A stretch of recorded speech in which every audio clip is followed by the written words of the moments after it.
প্রায় ১ বছর ধরে ফুটবল মাঠের বাইরে নেইমার জুনিয়র এখনও চোট থেকে সেরে উঠতে পারেনি ব্রাজিলের সর্বকালের সেরা গোলদাতা।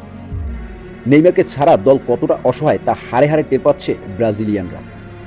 ৩২ বছর বয়সী তারকা দ্রুত দলে ফিরুক এমন প্রত্যাশা প্রতিটি ব্রাজিল ভক্তের।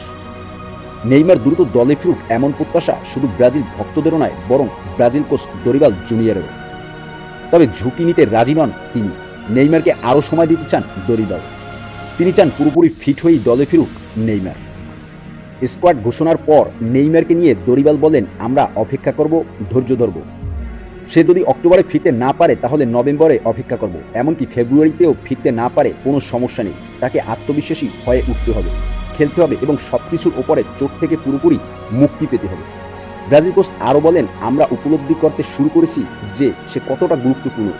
সে যদি সামনের বছরগুলোয় ফিরে আসে, বিশ্ব ফুটবলের সেরাদের একজনকে আমরা আমাদের জাতীয় দলে ফিরে পাব তার কেরিয়ারের স্মরণীয় সময়ে।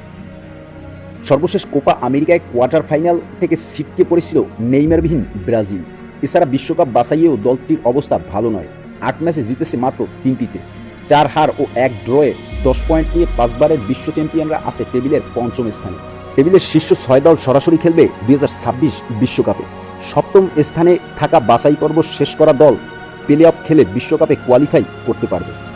বিশ্বকাপে নিজেদের জায়গা নিশ্চিত করার লড়াইয়ে আগামী ১০ অক্টোবর চিলির বিপক্ষে খেলবে ব্রাজিল। ৫ দিন পর পেরুর বিপক্ষে আরেকটি ম্যাচ খেলবে সেলেসাওরা।